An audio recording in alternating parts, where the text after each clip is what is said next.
Hello बच्चों। तो ये वाला जो अपना क्वेश्चन क्लास में बाकी था, जिसमें राइट एंगल ट्रायंगल पे चेजिंग हो रही है, एक बार उसको देखते अच्छे से, है ना। आई होप मेरी आवाज़ आपको आ रही है और आपको स्क्रीन दिख रही होगी।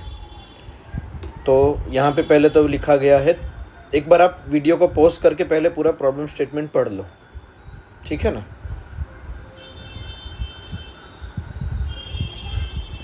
अब देखो, प्रॉब्लम स्टेटमेंट में आपको दो तीन चीज़ें बहुत इंपॉर्टेंट दिखेगी। सबसे पहले तीनों टाइगर की वेलोसिटी कांस्टेंट है, ये सबसे इम्पोर्टेंट चीज़ है ना, कि तीनों टाइगर की वेलोसिटी कांस्टेंट है। दूसरा, ट्राइंगल का जो शेप है वो ऑलवेज यही रहने वाला है, ये तीनों ऐसे दौड़ रहे कि shape of the triangle remain same. यानी सीधी बात, हमने जैसा क्लास में देखा था, ये इस राइट एंगल ट्राइंगल का क्या होगा, टाइम के साथ ये ऐसे रोटेट होता जाएगा, छोटा होता जाएगा। सही है। अब हमसे पूछा गया है ये तीनों पार्टिकल कहाँ मिलेंगे, मतलब तीनों पार्टिकल है टाइगर, जो भी बोलो, ए बी सी। और दूसरी चीज़, सिर्फ मुझे टाइगर ए की स्पीड पता है v, टाइगर ए की स्पीड पता है v, तो b और c की स्पीड कितनी है ये पूछा गया है। अब क्वेश्चन देखो, तो एक तो टाइम भी पूछा गया है, कितने टाइम पे मिलेंगे बाकी के दोनों टाइगर की वेलोसिटी, और उसका कोऑर्डिनेट कहाँ मिलेंगे। तो काफ़ी अच्छा और यूनिक क्वेश्चन है। तो देखते हैं कैसे सॉल्व करना है। आप पूरा पढ़ेंगे नहीं, मैं जैसे जैसे आपको डायरेक्ट करता जाऊंगा वैसे वैसे आप इसको देखते जाएंगे। सबसे पहली बात यहाँ पे देखो कि ट्राइंगल का शेप ऑलवेज सेम रहने वाला है। सही है। इसका मतलब आप देखो, ए और बी की जो जॉइनिंग लाइन है, देखो इनिशियल इंस्टेंट पे ए और बी का क्या सिचुएशन है। ये ए और बी की लाइन जो लाइन जॉइनिंग है, ए की वेलोसिटी इस लाइन पे है, बी की वेलोसिटी इस लाइन के परपेंडिकुलर है। सही है, इनिशियल इंस्टेंट पे। अब ट्राइंगल का शेप यही रहने वाला है, तो किसी भी टाइम पे आप कह सकते हो कि ए और बी की लाइन जॉइनिंग ऐसी ही होगी, जिसमें बी की वेलोसिटी ऑलवेज लाइन जॉइनिंग के परपेंडिकुलर होगी और ए की velocity along the line joining होगी। अब आप देखो, इस लाइन के छोटे होने का रेट क्या हो जाएगा, लाइन के छोटे होने का रेट सिर्फ ये वाली वेलोसिटी आएगी, क्योंकि इसका कोई कंपोनेंट इस लाइन पे नहीं आने वाला, इसलिए लाइन के छोटे होने का रेट क्या आ जाएगा, -v। यहाँ से आप दोनों साइड इंटीग्रेट करोगे तो आपको ए बी लाइन की लेंथ ये मिल जाएगी। दोनों साइड इंटीग्रेट करोगे तो ए बी लाइन की लेंथ आपको ये मिल जाएगी, और इस लाइन को ज़ीरो होने में कितना टाइम लगेगा, L/v। यानी यहाँ पे आपका ऑप्शन ए करेक्ट हो जाता है। आप देखो तो ऑप्शन ए आपका करेक्ट हो जाएगा। एक बार ढंग से देखो हमने क्या किया, यहाँ पे वीडियो को पॉज करके थोड़ा सा आप देख सकते हो कि ए बी लाइन के छोटे होने का रेट ये है, तो दोनों साइड इंटीग्रेट करोगे और लिमिट आप L से L पुट करोगे, कैपिटल L से स्मॉल l, तो किसी भी टी टाइम पे ए बी लाइन की लेंथ ये हो जाएगी, और इस लेंथ को ज़ीरो होने में टाइम लगेगा, ये वही उनका मीटिंग टाइम होगा। तो अपना ऑप्शन ए हो गया। उसी तरह लाइन BC पे फोकस करो, लाइन BC पे फोकस करो। देखो, आप BC लाइन को देखोगे यहाँ पे, तो BC लाइन में आपको क्या दिखेगा, BC लाइन पे B की वेलोसिटी उस लाइन पे है और C की वेलोसिटी 45 डिग्री पे है, और ये सिर्फ इस इंस्टेंट पे नहीं रहने वाला। आप देखो तो अगर ट्राइंगल का शेप यही मेंटेन रहने वाला है, तो किसी भी टाइम पे जब ये लाइन रोटेट हो जाएगी, देखो जब ये लाइन रोटेट हो जाएगी तब भी ये सिचुएशन ऐसी ही होगी। आप देख सकते हो, आप इसको अच्छे से देखो एक बार। तो यहाँ पे जो B की वेलोसिटी वो लाइन पे रहेगी और C की वेलोसिटी इससे 45 डिग्री पे रहेगी, इससे 45 डिग्री पे रहेगी। तो इस BC लाइन के छोटे होने का रेट क्या हो जाएगा, BC लाइन के छोटे होने का रेट, यहाँ पे मुझे V2 भी नहीं पता, V3 भी नहीं पता, तो BC लाइन के छोटे होने का रेट ये हो जाएगा। दोनों साइड इंटीग्रेट करोगे तो आपको किसी भी टी टाइम पे BC की लेंथ ये मिलेगी, किसी भी टी टाइम पे BC की लेंथ ये मिलेगी। उसी तरह आप CA लाइन को देखो, तो देखो आपको CA लाइन में क्या दिखेगा, CA लाइन पे C की वेलोसिटी लाइन पे रहेगी और A की वेलोसिटी 45 डिग्री पे होगी। तो यहाँ पे आप देखोगे किसी भी टी टाइम पे ये अगर आपके CA लाइन है, तो देखो A की वेलोसिटी 45 डिग्री पे है और C की वेलोसिटी उस लाइन पे ही है। तो यहाँ से आपको पता चलेगा कि भाई इस लाइन के छोटे होने का रेट, जिसको हम वेलोसिटी ऑफ अप्रोच कहते हैं, वो इतना होगा, और दोनों साइड इंटीग्रेट करके इसकी इनिशियल लिमिट आप √2L पुट करोगे।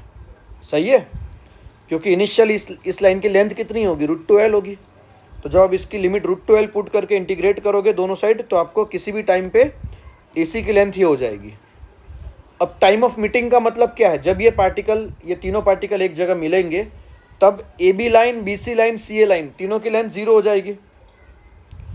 तो जिस टाइम पे ये वाले टाइम पे अगर AB की लेंथ 0 हो रही है, अगर यही टाइम में बी सी और सी ए में पुट करूँगा तो इनकी लेंथ भी 0 हो जानी चाहिए।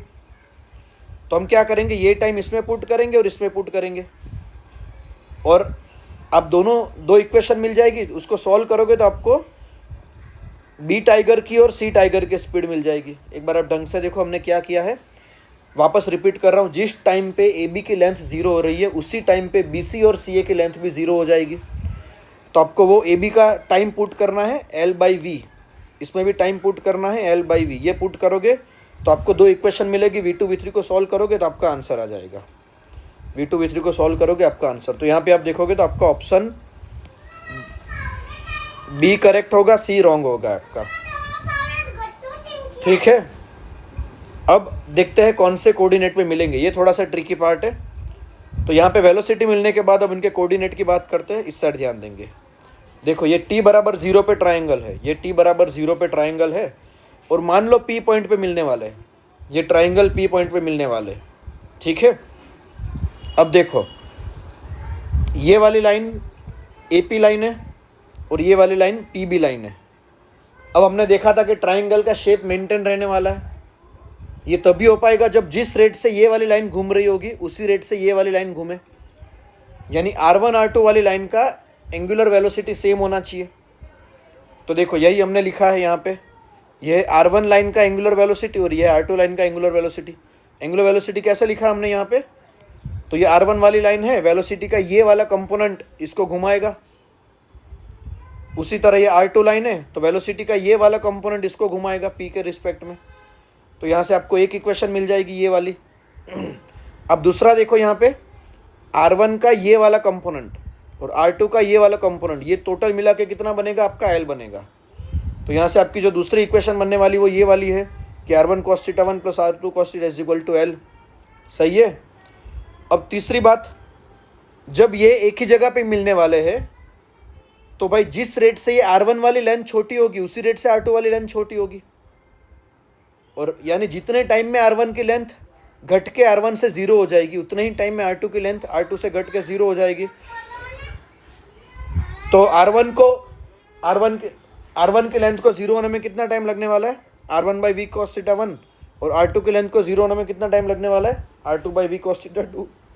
तो ये इस टाइम में ये 0 हो जाएगा। तो देखो आपके पास तीन इक्वेशन आ गई। पहली इक्वेशन ये है कि भाई R1 के घूमने का रेट और R2 के घूमने का रेट सेम होगा। दूसरा जियोमेट्री से है कि भाई R1 का ये कंपोनेंट R2 का ये कंपोनेंट सेम होगा। और तीसरा R1 जितने टाइम में 0 होगा उतने R2 टाइम में 0 होगा। अब R1 कितने टाइम में 0 होगा तो ध्यान से देखो, वेलोसिटी का ये वाला कंपोनेंट, इस वेलोसिटी का ये वाला कंपोनेंट R1 को 0 करेगा और इस वाली वेलोसिटी का ये वाला कंपोनेंट R2 को 0 करेगा। तो टाइम क्या लगेगा, length upon speed, length upon speed. तो अपने पास तीन इक्वेशन है, ये वाली इक्वेशन 1, इक्वेशन 2, इक्वेशन 3।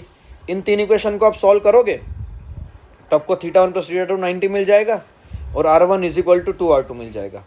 प्लस आप ये वाली इक्वेशन लगा दोगे कि अगर भाई इस पॉइंट का कोई x कोऑर्डिनेट x है तो x को क्या लिखोगे, R1 का cos θ 1, और y को क्या लिखोगे, R1 का sin θ 1 और R2 का भी sin θ 2।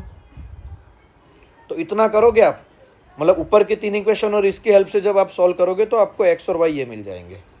ठीक है, तो यहाँ से आपको पता चलेगा कि भाई आपका ऑप्शन डी भी रॉन्ग आ रहा है, क्योंकि ये कोऑर्डिनेट है 4L/5 2L/5। तो एक बार आप देख लो सारे बच्चों ये क्वेश्चन कैसे सॉल्व किया है।